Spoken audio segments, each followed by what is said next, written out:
You are listening to the B2B Marketing Mindset. We want to help demystify marketing to reduce risk, drive more and better opportunities, and grow your business.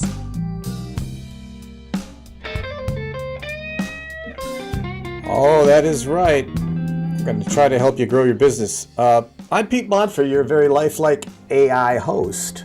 You can't even tell that I'm not a real person, can you? It's episode 119 of the B2B Marketing Mindset. We're broadcasting live on LinkedIn and YouTube. We could broadcast elsewhere, but we don't like Facebook. I interview sales and marketing industry leaders, rogue disruptors, and people smarter than me to help businesses make better marketing decisions. And I know you want to make better marketing decisions. So today I'm talking to Claudia Ring. So she's a marketing dynamo. She's VP of Honeystack, the command center for B2B revenue teams, and she'll never use the term, I'm an ideas man. I hope not. She lives and laughs and loves data analysis and has strong opinions on whether or not niching is a good idea. So if you're a purveyor of expertise, whether a marketing agency, a consultant, a coach, people that they bill for brain power, you'll want to stay with us. But first, if you're seeing this video live, do us a big favor, hit like, comment, or share. This tells LinkedIn to share the video farther and wider, and it helps me feel better about myself because I just want to be liked. So Claudia, welcome to the program. Hey Peter, glad to be here. One my husband, so Hockey Stack, not Honey Stack. Although I love the name Honey Stack. That's a great name for. What did I say? It's Hockey Stack, right? It's Hockey Stack, yeah. It says Hockey Stack on the script, but I said Honey Stack. I don't know if there's something Honey Stack is significant. Cool. That is cool. I'm going to start that company. I'm not sure what it'll do, but this is a great question. We email back and forth a little bit and try to decide, hey, what's a great topic? And I thought it was a good topic because literally I see this question asked everywhere over and over and over again in the marketing agency, marketing services. There's all kinds of different kinds of marketing businesses now. They all call themselves the same thing, agency, whatever that means. But to niche or not to niche, right? I mean, it's something we struggled with as a company, and you have some thoughts on that. And I'd like to just kind of, what about that topic kind of struck you as an idea? Yeah. So I think I've seen this a few times, not just in my own experience, but with others, friends and colleagues at their respective companies too. And I think there's a lot of pressure internally and externally to go wide, right? Like, especially, in VC land, there's a lot of pressure to grow really quickly. It's very hard to 3 or 5 or 10x year over year, unless you're going kind of broad, right? And your TAM is big. And I think that's the external pressure that kind of drives companies to think, our TAM, how can we expand our TAM, even if the offering is quite specific to start with, right? Which can create a mismatch, right? Which I think we'll talk about. And on the other side, I think there's internal pressure between different groups, whether it's product or engineering or marketing or sales, not to be pigeonholed, or like I've heard that term used a lot, right? Like we don't want to be pigeonholed, or we're getting pigeonholed as just this type of provider. And so I think those two forces combined, if you're seeing both at once, can cause, a very real feeling that you should not be domain specific or industry specific, or find your niche or your niche, which could be another conversation. Is it niche or is it niche? I was thinking about how this apply to people that maybe work for a company. I own a company and I've always owned a company. I don't know what it's like to be an employee, but I think what you said makes a lot of sense in that context too. I mean, how do you want to be perceived in the organization? Yep. Are you a specialist at something? A specialist, well, we'll get into this a little bit because I really, in this episode, I wanted to be like the contrarian, right? It's like, no, let me just tell you folks, straight out, a niched specialist will win over a generalist every single time. And so what you were talking about is kind of interesting because you're talking about bean counters. We love you, bean counters, by the way. We just call you that because it's a fun name. But a lot of times they don't really understand how sales and marketing works. They definitely understand my terrible P&L.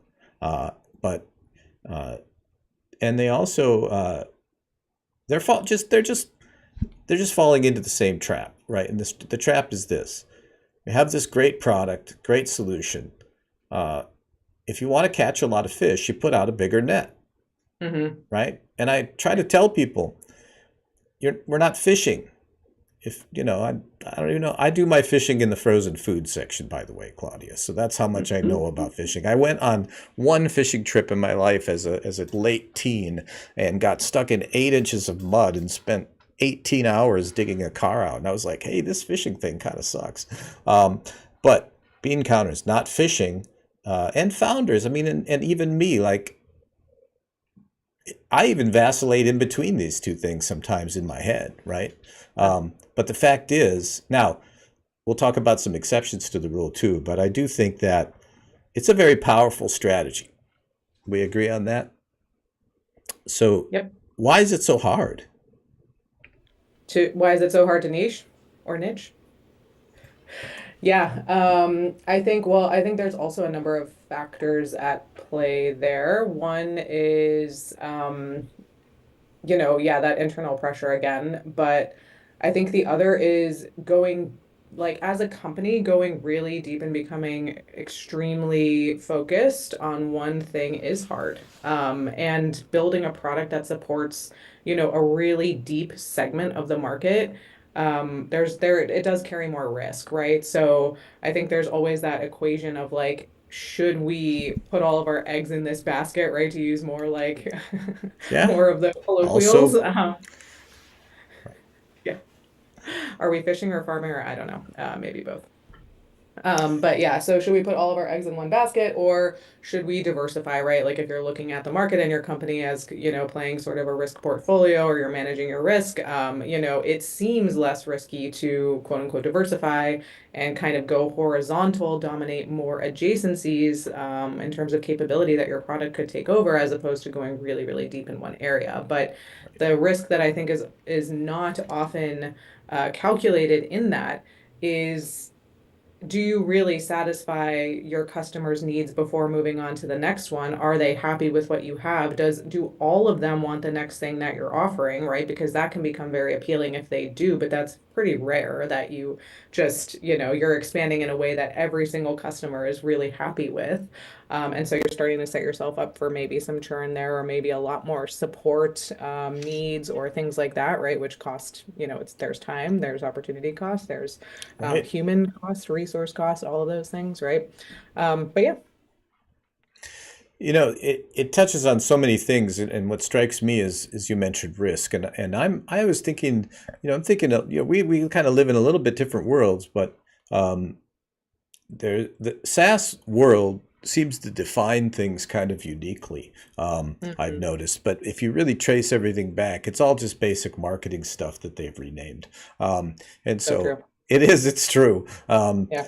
and so their idea of niching is what they're thinking in their minds is this: if we niche, does that means we're going to be turning away business? Why would we do that? That's insane. Yes. But Right. you don't understand. You're not getting it, right? Yep. Being, how do I put this? I'm not great at being succinct. Um, Here's what happened with us. So, we've been around since 1990. And so in the early days, in the youth, the hubris of youth, we tried a lot of stuff. And I think we were fairly general at first. I mean, and there's degrees to niching, right? If you get too narrow, you can have a problem. Maybe there's not enough prospects or customers or addressable market for you to actually build a company on. But usually the problem is being too broad, and we were that. And it was price pressure. It was all the bad parts of the business seemed to come around being a generalist, and we did notice that, gosh, we're losing deals to these companies that are like, we do this one thing. And it took many years for us to really figure this out. And then to settle on the niche, which is almost a whole different episode. But just the decision, is it better to be a generalist or a niche? Definitely we found, and of course I've worked with hundreds of clients over so many 30 odd years, and every time niching will win the deal. And I think isn't winning the deal the idea? It is, and I think you brought up a couple interesting things there, which one is like, oh my God, we're gonna have to turn away business. And I think early on, before you really have a grasp on where you're gonna dominate, you should turn away business if it's not a good fit. Because even if you win the deal, are they gonna be happy? Are they gonna turn in a year? Does it look nice now? But then you're fighting that uphill battle of trying to claw back revenue or even do more on the new business side because you're losing some of the customers that weren't the right fit originally, or who maybe you can't fulfill the promise to that you sold them on. And then also, is your sales process really set up to handle them, right? Like people think that expanding, you can just expand and you roll out a new feature set and maybe your TAM expands, its new personas, there's new industries or whatever the case may be, and it just works, right? But like as we all know in marketing and sales functions, you can't just do that and expect everything to fall into place the same way. Like you still have to set up, you know, your messaging has to be functional. You do have to hit the right personas with the right messaging. Then your sales team has to know how to sell it. They need to be enabled. So all of the same steps apply unless the adjacency is so similar that not much has to change, in which case that wouldn't necessarily, I would even now, especially as things are changing with how we're thinking about building products around AI and agentic AI and things like that. I don't even know if that would be considered expanding outside of your niche or expanding your Hmm. TAM. That's more dominating the next adjacency, which I think makes a lot of sense, especially with how people are building products now. Right. And it's once you're successful in this thing, it's Hmm. you can actually have three, four niches. I mean, Yep. that's not insane. If Right. you have 12, that's probably too many. Um, Yep. but we talk about this, a lot of our audience are people who sell expertise, right? So consulting firm. In a case like that, it's more obvious, right? Where I always think of a courtroom and I'm going to bring in an expert witness, right? This guy is an expert in transportation. This guy's an expert in tires, specifically this kind of tire. I Hmm. don't know. That's a terrible. But it's so obvious, right? I mean, who's the jury going to believe? Who's the jury in this case? The prospect, right? There is a mystique attached to the specialist. May or may not be true. As somebody who's worked with a lot of companies and a whole bunch of industries, all B2B, but still, uh, they're not that different. But there's a belief that it is. That plays into it, I think. Yeah, I think that's true. Although I would say now the only exception, like we were just starting to talk about a little bit there too, like what you mentioned, yes, if you're going to like the absolute next adjacency, it totally makes sense to start to dominate there. I think the only exception now too is what we're seeing with, hey, if you have a guy that knows a specific kind of tire, or you're a business that, has enough TAM with a specific kind of tire, that's totally fine. The other thing, though, now that I think is at play, which is the interesting counter argument for dominating a niche or a niche, depending on who you ask, is the consolidation of some of these offerings that were almost more of like a feature instead of a product, and creating real platform solutions that do help people.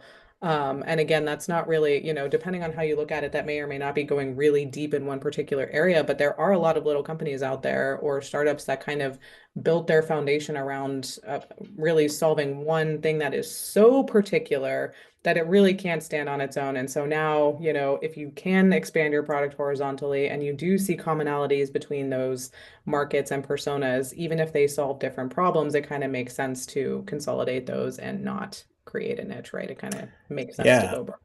Well, and you make me think about too, there's the operational aspect of this. So there's a lot of reasons to specialize that don't have to do with being competitive. And one is being able to have some scalability, repeatability. There's some efficiencies to be had operationally. So that's a pretty good argument by itself. Um, but let me throw this in here really quick. If you're listening to this on your favorite podcasting platform, because we are everywhere fine podcasts are consumed, you're only getting half the picture. So head over to b2bmarketingmindset.com and check out the video feed, and you get a whole lot more and see our lovely faces. We always have smart, attractive people on the program. So that people are thinking, well, what are you doing on it then? I don't know. It's just what it's. I will read whatever they put in front of me. It's like Ron Burgundy. It's going to be a problem at some point. Um, But this is this is a great topic too because there are exceptions as always.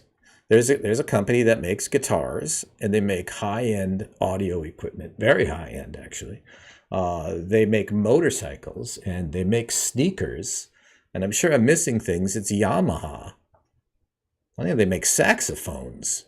Mm, Good yep, grief! But back down to earth, those adjacencies should be related under your main wheelhouse somehow, or you need to for be sure. really good at positioning so that you can create this umbrella position where these things make sense.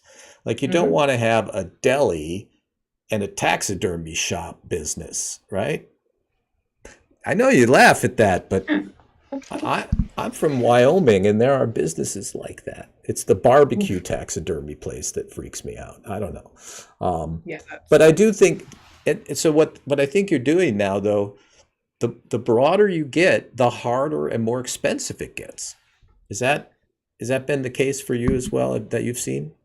yeah, I think so, but I think it depends also again on you just kind of summed it up really well with that analogy, although horrifying in my opinion. I think I think what you just said makes a ton of sense, and also with Yamaha, I think the undercurrent there though is brand, right? Like Yamaha has a an excellent brand. You implicitly trust a lot of the things that they would produce, right? Because they've built their reputation on quality. And so you think, hey, if they're using those parts for other things, it's probably going to be another good thing, right? So they have the infrastructure set up to deliver you all those different products. And because of the brand that they built over time, you're like, yeah, you know what? I trust this. I would totally buy a saxophone from Yamaha, even if you didn't know that they created saxophones. So I think that's the other incredibly important thing for brands, right? If they're thinking like they do want to expand or they want to be broad, like that brand element is so critical, even in the early days, and maybe especially in the early days. And you got to give Yamaha credit. It is definitely a high quality perception brand. Um, but I think that, they really only became that. I'm sure there's some thread between all of these where they're not a guitar company, they're not a sneaker company, they're not a motorcycle company, they're not an electronics company. What they are is a product development and distribution go to market company. And Yeah. there's a big manufacturing component. That's the other strange thing about them is they pretty much make it all. Mitsubishi's another one. I don't know why they're all Japanese, but they're good at this. Um, but they don't think of themselves as the product, which is very interesting to me. And so they're successfully operating in multiple niches. But remember, they're huge. I always tell people too, you're not Coca-Cola, right? Yeah. If you're uh, a $5 million coaching firm or a consulting company, or you're 100, even $100 million service business, it still applies. I really, I don't think you're going to get to 100 million being a generalist in the market as it is today. If you're in the marketing business, for example, or I'm trying to think of other, there's EOS implementers. There's now that's a niche right there, right? You can niche on capabilities. You can niche on industry. Industry is the one people always think about. Yep. You can niche on geography, right? Yep. There's all kinds of things. But so let's flip to. I think I think we made a pretty good argument that niching generally is a good strategy. You could take it too far, you can do it Yep. wrong. There's all that. So then the next challenge becomes this is just what I see. I see out there in the world. Um, and I think we're even struggling with this now to be complete. I'm very honest on the show.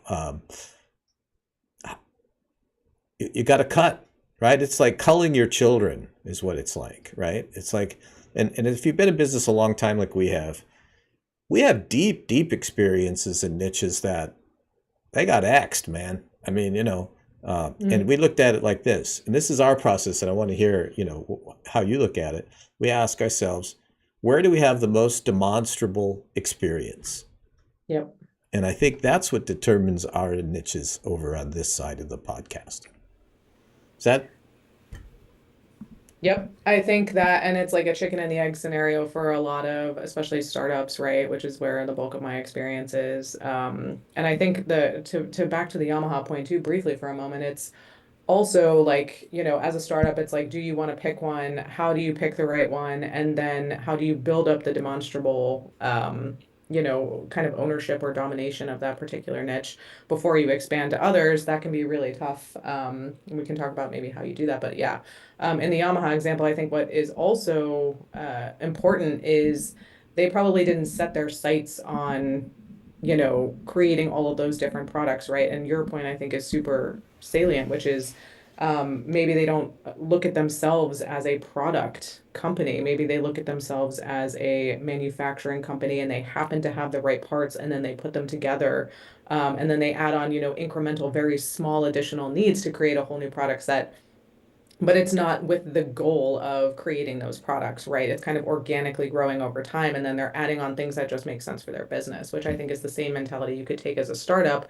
And when you want to cut things out or when you want to think about how to grow, it's really like, hey, if we can dominate this, maybe we don't think about ourselves as what is the product that we need to build, but what is the use case or the solution that people are looking for. If we're dominating like insurance, let's say, for example, going with a vertical example, or we have a handful of customers there and we think there's something there that we can exploit. Can we see if there's commonalities between those customers? Like, did they all find us for the same reason? Is it because of our privacy regulations that no one else in the market has? Or is it because of this one piece of the product that's really interesting? And then does this also apply to, let's say, like medical or financial services, right? Some of these other highly regulated industries that might be very, very close or one step nearby, or is it something totally different, right? Like, is it the Martech space needs this, and it's something that's a commonality we wouldn't have originally thought, right? So I think looking for those like patterns early on, and then the same thing if you're going to cut, like what things are not like the other, right? Like, what do you need to get rid of because they are dragging you down, taking too much time. The customers generally seem to be unhappy or just aren't getting what they want, right? You always know who's a happy customer and who's not, like who's a good fit and who isn't. So Right, right. And there's levels of niching. So we're oversimplifying it as either generalist or niche, right? But really, it's almost like a set of these Russian nesting dolls. yep. You're niched here, like let's say insurance, right? Now, so you've niched on a vertical, right? You can further niche by saying you could niche on a problem that you solve, right? Yep. And I've had clients that were a specialized type of broker. They have their own actuary. They take the insurance programs apart for employers, usually, lots of different kinds of insurance. The different pieces that make up your insurance that most people don't even know there's different pieces. Then they put it back together, save 10% here, save 5% here, save 10. It adds up, right? And so that is a very specialized niche inside of a niche, and then I think they only work with up to a certain size of company. Well, I know there's a bottom, right? Because Hmm.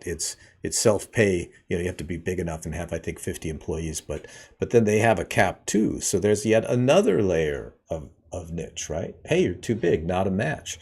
You can't if you try to be a match with everybody, you're going to be a match with nobody. And Absolutely. that's really the deal. And I wish more, and I do this podcast, and let's just say I don't make money doing it. I'd like to, but it's really to help people just avoid some of these what I think are very common mistakes. And because I'm in this business and I've seen your LinkedIn profile, and you've been doing this a long time too, there's definitely a pattern here. Um, and so I just hope people watch this program and learn something and kind of avoid some of these mistakes. Real quick, a little promo. Want to thank our sponsor.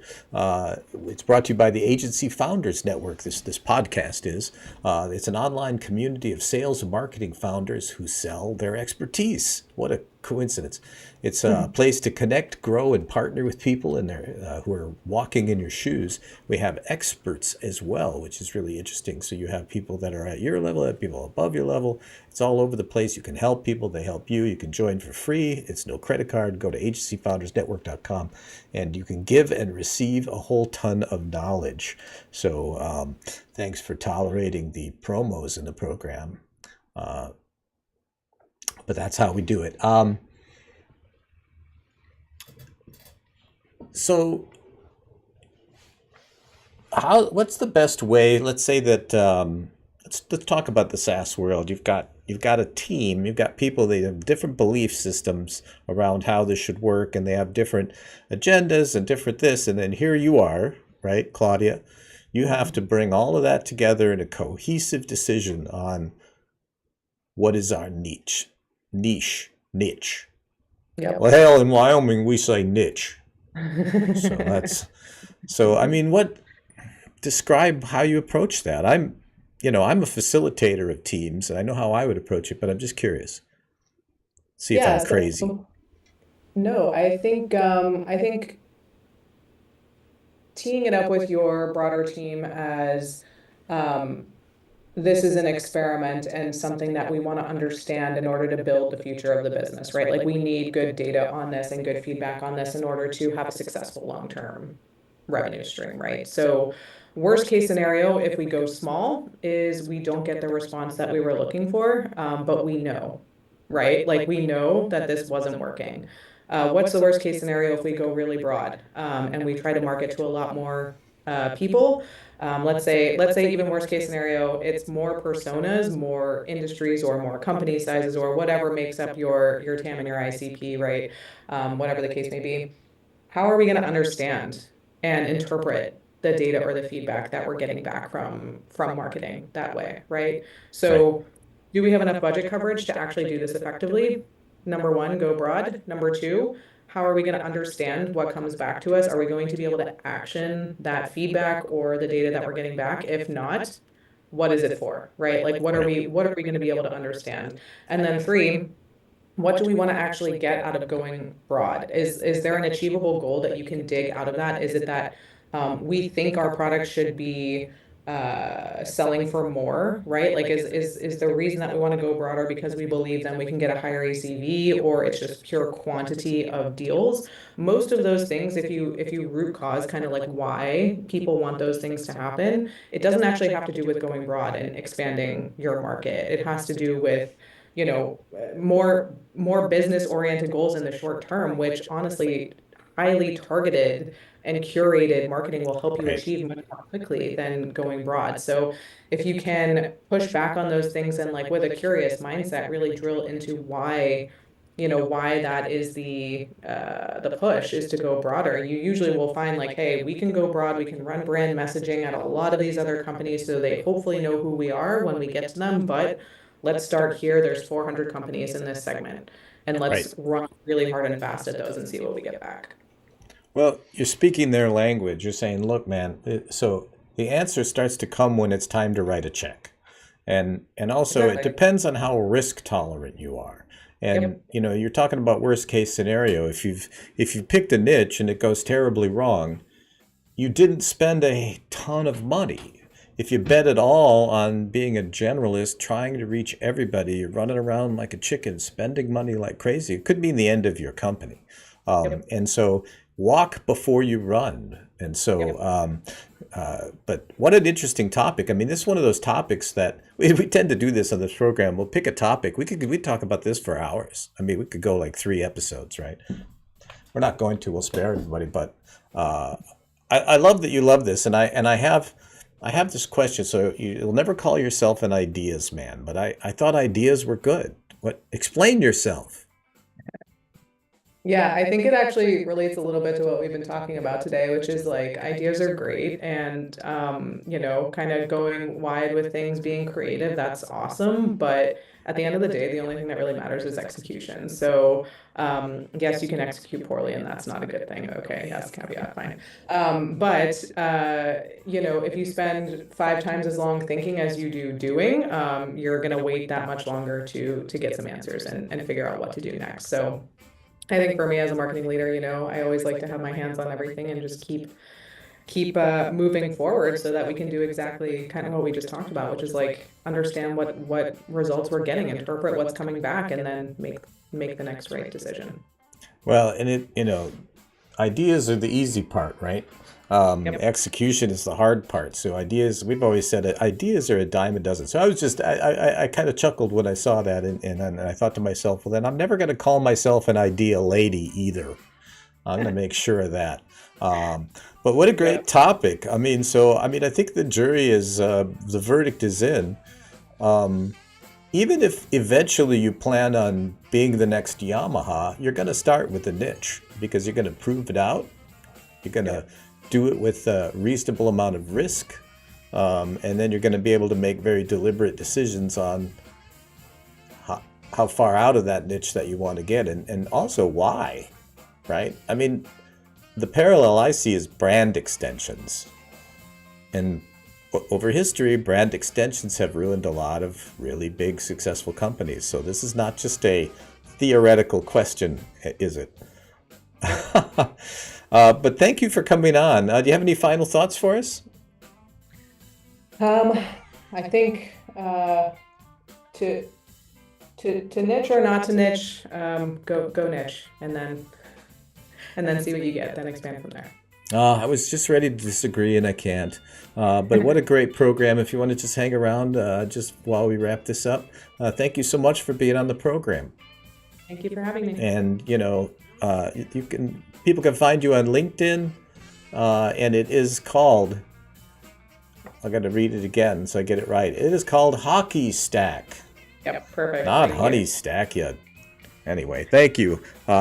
We do this every other week now. We were doing it every week. So it's 11 o'clock Central Time on LinkedIn, on YouTube, and then out to the world the following day. So join us. We always have amazing guests like Claudia. And so more to come. I have to push the right button now. You've been listening to the B2B Marketing Mindset. Add to the conversation by commenting, sharing, and liking. And don't forget to subscribe and check out the links in the comments. Learn more at b2bmarketingmindset.com.